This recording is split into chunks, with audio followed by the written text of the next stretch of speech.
Hey, what's up? My name is Ange. Welcome back to my channel. In today's video, we are going to be going over the October TBR that I picked for myself this month.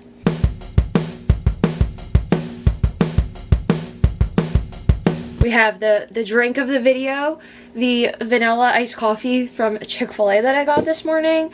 And now we are ready, even though it is 12 o'clock and I've had this coffee sitting here for the past 4 hours. I think I got it 4 hours ago. For the past few months, I have been doing like random number generator chooses my TBR, friends choose my TBR. Favorite of mine has been the TBR jar prompts choose my TBR. However, this month I wanted to choose my own TBR, which is something that I feel like I haven't done in a while. Given I'm not completely the best at sticking to my TBRs, I still wanted to just choose my own this month. So we have a chill, kind of laid back, drinking my coffee, telling you the books that I chose for myself this month kind of TBR video. So I'm going to start off with two books that I don't have in my possession right now. I am going to buy, I think, the physical copies, but they are on Kindle Unlimited, and that is Haunting and Haunting Adeline by H.D. Carlton. I really want to get to that in October. So this one is The Manipulator. I can manipulate the emotions of anyone who lets me. I will make you hurt, make you cry, make you laugh and sigh, but my words don't affect him, especially not when I plead for him to leave. He's always there, watching and waiting, and I can never look away. Not when I want him to come closer. The Shadow. I didn't mean to fall in love, but now that I have, I can't stay away. I'm mesmerized by her smile, by her eyes, and the way she moves, the way she undresses. I'll keep watching and waiting until I can make her mine. And once she is, I'll never let her go. Not even while she begs me to. It's not required. It's highly suggested to read the novella Satan's Affair first. Okay. So, maybe I'll read that first? Okay. There you go. Maybe I'll read Satan's Affair. Possibly. Suggested, so maybe I should. And then Haunting and Haunting Adeline this month.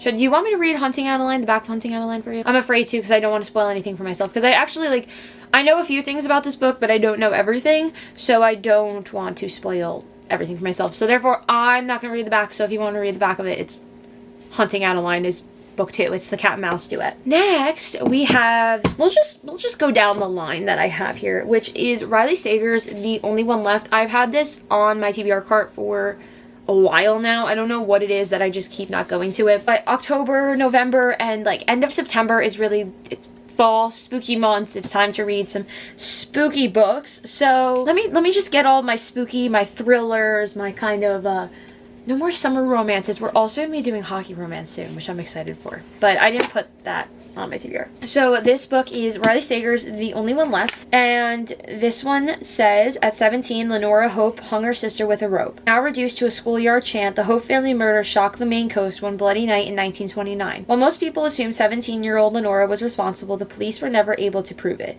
Other than her denial after the killing, she has never spoken publicly about that night, nor has she set foot outside Hope's End, the cliffside mansion where the massacre occurred. Stabbed her father with a knife, took her mother's happy life. Now 1983, a home health aide, Kit McDeer, arrives at a decaying Hope's End to care for Lenora after a previous nurse fled in the middle of the night. In her 70s and confined to a wheelchair, Lenora was rendered mute by a series of strokes and can only communicate with Kit by tapping out sentences on an old typewriter. One night, Lenora uses it to make a tantalizing offer. I want to tell you everything. It wasn't me, Lenora said, but she's the only one who's not dead. As Kit helps Lenora write about the events leading to the Hope family massacre, it becomes clear there's more to the tale than people know.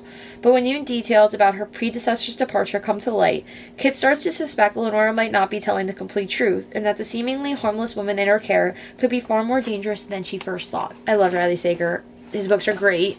They're quick. I have recommended actually a lot of his books to people.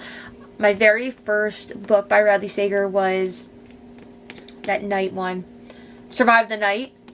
Absolutely loved it. Got me hooked on thriller type of books. So this one is super interesting and I'm really excited to read this. Our October book club read was A Good Girl's Guide to Murder by Holly Jackson. So I ended up buying the rest of the books, the novella, and here we are in the month of October. I definitely want to get to the sequel to A Good Girl's Guide to Murder by Holly Jackson, which is Good Girl, Bad Blood. I don't know if this actually follows, well, that case was over. So, okay, so I don't think that it's another type of mystery that she's trying to solve. So this, I can read the back of this one. Some secrets are too deadly to tell.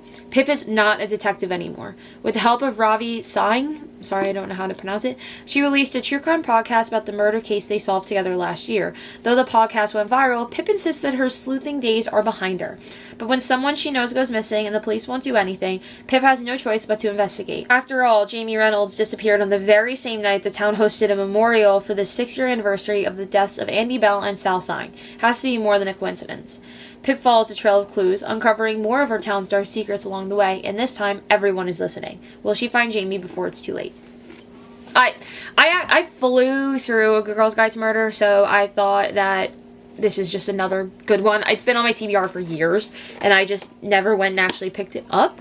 So now we have it here, and I'm going to be reading it in October. Hopefully this will be like a quick little read. The next book that I want to read/finish in October is The Assassin's Blade by Sarah J. Maas. I'm reading it as book number 4 in the series. I am like roughly halfway through it. I didn't finish it in September, unfortunately to say. It is September 28th when I'm filming this, so technically I have, like 3 days, but I don't believe that I'm going to finish it because I'm very busy over the next 3 days, so I'm just going to put this on my October TBR anyway.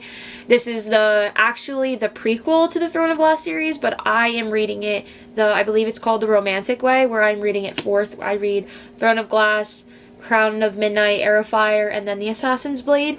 So I'm not going to read the back to this. This is just Selena Sarduthian before she was Selena Sarduthian in Throne of Glass. I am going to finish this in October. This is going to be this is probably going to be my first finished read in October. The next book that I want to read going down that path is Queen of Shadows by Sarah J. Maas, which is book number in my order 5 in the Throne of Glass series. Not going to read the back of this one because if you have not read the Throne of Glass series, then I am not going to spoil it for you. However, I know that I'm going to be finishing Assassin's Blade, so this is the next one that I gotta pick up. This one's a hefty one, but definitely not the biggest in the series. How long is this one? We're in the 600s. Oh, 89 chapters. Hello! This one is 645 pages. I'm excited for this one. I read giant books all the time, so I'm not worried about like the length. I'm not worried about how big it is. I am just commenting on that. It was my goal to finish the Throne of Glass series this year, so I think putting this on my TBR for the month of October and hopefully finishing it should put me pretty close to finishing by the end of the year. If not, maybe I'll have a night where I just sit there and just force myself to continue on going. I just didn't want to get burnt out, so I've been reading this series since March. But yeah. Oh, if you are interested and you have read the Throne of Glass series, as I read these books, I am making a playlist kind of series on me reading each book. Each book gets a video. So I have one up for Throne of Glass, Crown of Midnight, Heir of Fire. I am currently obviously filming The Assassin's Blade. I will be doing one for this one. The tandem read is going to get one giant video. Depending on how long it is, maybe I will split it into 2 parts. However, every single book does get a video for it if you are interested. Obviously, full spoiler. I am unable to do reading vlogs without spoilers unless there are multiple books in a video where it's kind of just like, let's chill and hang out and read a book together. But yeah, hopefully we can get to this. I'm definitely finishing Assassin's Blade though. That's priority. So the next book that I'm going to hear those wording right there that I'm going to read in the month of October is Tangled Like Us by Krista and Becca Ritchie, which is book number 4 in the Like Us series. If you did watch my video from last month where I did my September TBR, you will have noticed that I wanted to read book number 1 in the Like Us series. However, since that time, I have read book 1, 2, and 3, so now we are on book number 4, which I've actually started. I'm about like 4 chapters in. I'm reading it on my Kindle, so I'm not actually reading any of the physical books, but like, they're the prettiest covers probably in the entire world, so I had to get them. A few months ago, I actually got just the first 4 so that I made sure I got these covers. Now that I am on book 4, I'm going to find a gift card and I'm going to continue getting the rest of them. I believe that there's 13 of them in total. I am so excited for the Cobalt series, by the way. Cobalt Empire, love them if you don't know. Very big Addicted Calloway Sisters fan, and Rose and Connor are my favorite. So I'm really excited to be reading about their daughter Jane and her bodyguard Thatcher. So that's what this whole book is about, and I don't think it's spoiling anything, but the Like Us series is like the Addicted Calloway Sister series in a way that it's just a continuous timeline, kind of just following them. So obviously the Meadows kids, the Cobalt kids, and the Hale kids are extremely famous. That's why they all have bodyguards. So it is a bodyguard and celebrity romance. They all are. I believe all of them are, except I think one is about the guy who does the We Are Calloway show and Bodyguard, so that's the only one that's not like one of them. And then the Cobalt Empire series comes out. I don't know when. I just know they announced it a few months ago.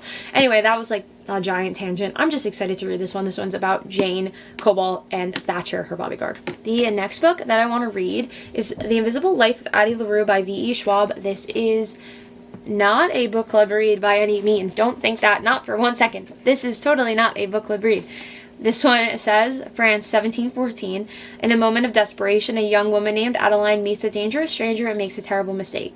It will be 300 years before she stumbles into a hidden bookstore and discovers someone who can remember her name, and suddenly everything changes again. That is absolutely the only thing that I know about this book.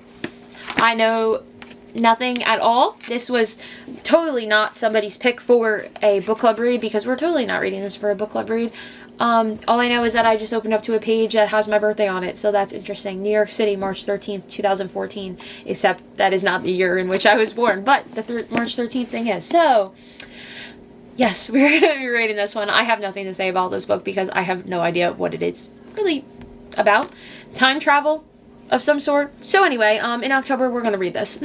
And finally, the last book that I have on my October TBR, and obviously kind of stray away, so let's just say I am going to probably read more of the Like Us series books. I'm probably going to read the next in the A Good Girl's Guide to Murder book, stuff like that. So we're just kind of choosing like the next ones in the series. Even though I've been hooked on the Like Us series, I don't want to tell you that I'm going to read 4 of those books this month and then not, because then I'm going to be disappointed in myself. So anyway, the last one on, it's kind of explaining, I had to say that in order for the next one, because again, if I get hooked on it, I'm going to read the next one after it.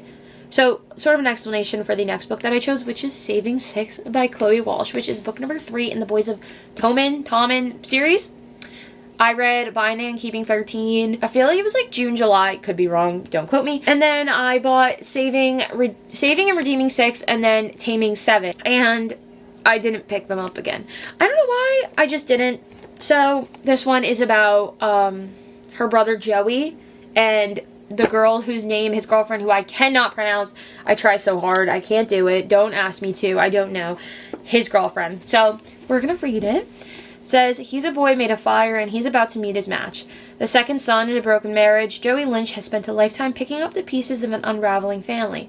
When his older brother skips town, 12-year-old Joey finds himself thrown into the role of protector to his mother and younger siblings, plagued by self-loathing and furious with the world. Soon he finds himself teetering precariously close to life of addiction that threatens to swallow him whole. The only light in his dark seas is his girlfriend, A-O-I-F-E, his boss's firecracker daughter, his classmate, and soon something far more complicated.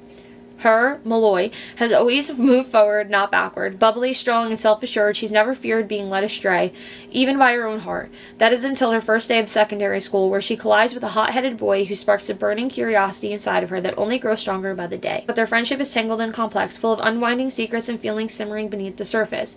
She wants to let him in. Joey desperately fights to keep her out. But even if it takes years, what's between them both is bound to combust, and their hearts will never be the same. Excited for this. And then, who knows, I might, which I'm probably thinking I'm going to, absolutely love Saving Six, and I'm going to pick up Redeeming 6 immediately. So, we're going to hope for the best. This is kind of like the base TBR that I'm going off of, where I don't want to tell you I'm going to read Saving and Redeeming 6 this month, just in case I don't. Maybe I'll just surprise you in my October wrap-up in the beginning of November, where I'm like, oh my god, I finished everything that was out, but we'll see then. So, that's it. I feel like we got a good variety here. Spooky month requires thrillers and dark romances and things like that. So keep an eye out for a few reading vlogs sometime in October, November-ish area.